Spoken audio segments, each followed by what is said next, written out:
धर्म के 10 लक्षण। धर्म के 10 लक्षणों में पहला लक्षण है उत्तम क्षमा।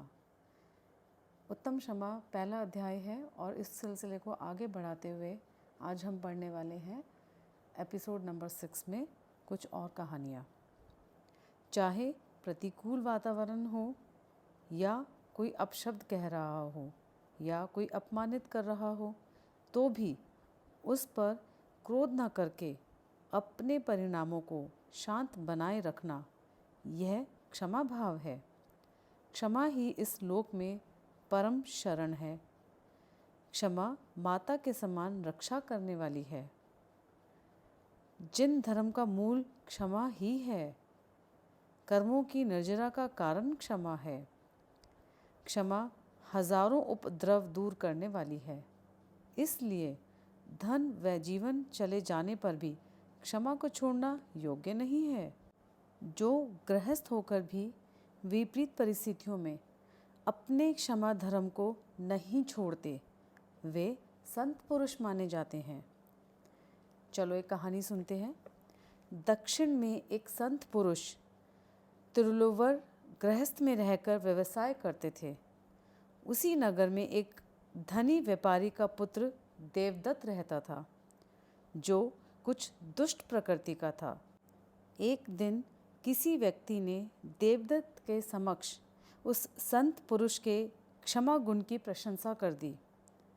तब देवदत्त अहंकार पूर्वक बोला, मैं उन्हें क्रुद्ध और उत्तेजित करके दिखा दूंगा। एक दिन संत पुरुष बाजार में हाथ के बुने चादर बेच रहे थे। तब देवदत्त उनके पास पहुंचा और एक चादर उठाकर बोला, कितने की है? संत बोले, 2 रुपए की। तब देवदत्त ने चादर के 2 टुकड़े करके आधी चादर के दाम पूछे। संत पुरुष बोले, 1 रुपया। तब देवदत्त ने उसके भी 2 टुकड़े कर दिए और 1 टुकड़े की कीमत पूछी। तब संत पुरुष ने कहा, 8 आने। देवदत्त उस चादर के टुकड़े करता रहा और संत उसके दाम बताते रहे, परंतु चेहरे पर जरा भी क्रोध नहीं आया। अंत में देवदत्त बोला, मैं इनका क्या करूँगा, ये सब बेकार है। तब संत बोले, तुम ठीक कहते हो। तो फिर देवदत्त बोला, अच्छा तुम इनके बदले में 2 रुपये ले लो। तब संत बोले, तुम्हारे रुपए स्वीकार करने पर तुम्हारा अहंकार बना रहेगा और ये टुकड़े तुम्हारे किसी काम में नहीं आएंगे। मैं तो इन टुकड़ों को सी लूँगा और स्वयं प्रयोग कर लूँगा। इतना सुनते ही देवदत्त के अहंकार के टुकड़े टुकड़े हो गए और वह संत के पैर पकड़कर क्षमा मांगने लगा। क्षमा सबसे उत्तम धर्म है। जिसके अंदर क्षमा आ गई, उसमें मार्दव, आर्जव और शौच धर्म भी प्रकट हो जाएंगे। क्षमा तो आत्मा का स्वभाव है, परंतु क्रोध आदि कषायों के कारण यह आत्मा अपने स्वभाव को भूलकर मलिन हो रही है। क्रोध करने से सदा अहित ही होता है। दरभंगा में 2 भाई थे। दोनों ही इतिहास के विद्वान थे। एक दिन किसी बात पर दोनों में विवाद हो गया। दोनों में लड़ाई हो गई। मुकदमा चल पड़ा। धीरे धीरे दोनों ही जागीरदार से किसान की हालत में पहुंच गए। प्राणियों का असली शत्रु यह क्रोध ही है। क्रोध व्यक्ति के अमृतमय जीवन में विष घोल देता है। क्रोध के कारण सैकड़ों परिवार टूटते देखे जाते हैं। यह क्रोध मनुष्यों में परस्पर प्रेम का नाश करके शत्रुता को बढ़ाने वाला होता है।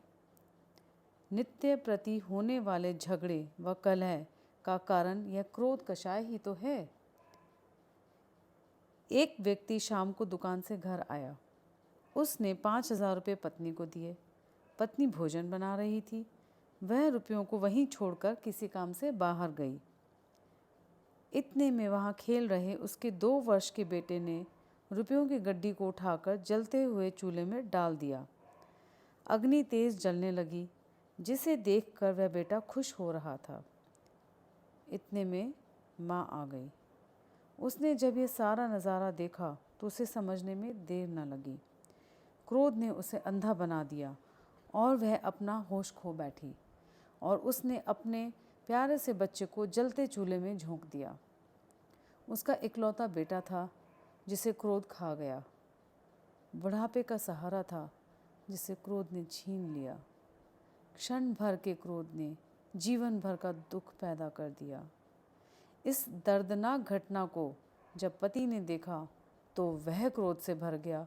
वह पत्नी को माफ़ न कर सका और उसने एक धारदार हथियार से गर्दन काट कर पत्नी की निर्मम हत्या कर दी। क्रोध में करुणा नहीं होती, क्रोध अंधा होता है। जब आता है तो आंखें बंद हो जाती हैं, मुख, हाथ, पांव खुल जाते हैं और महान अनर्थ हो जाता है। सूचना पाकर पुलिस आ गई और हथकड़ी डालकर ले गई। केस चला।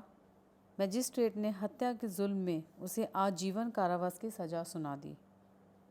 क्रोध के कारण सैकड़ों घर परिवार बर्बाद होते देखे जाते हैं।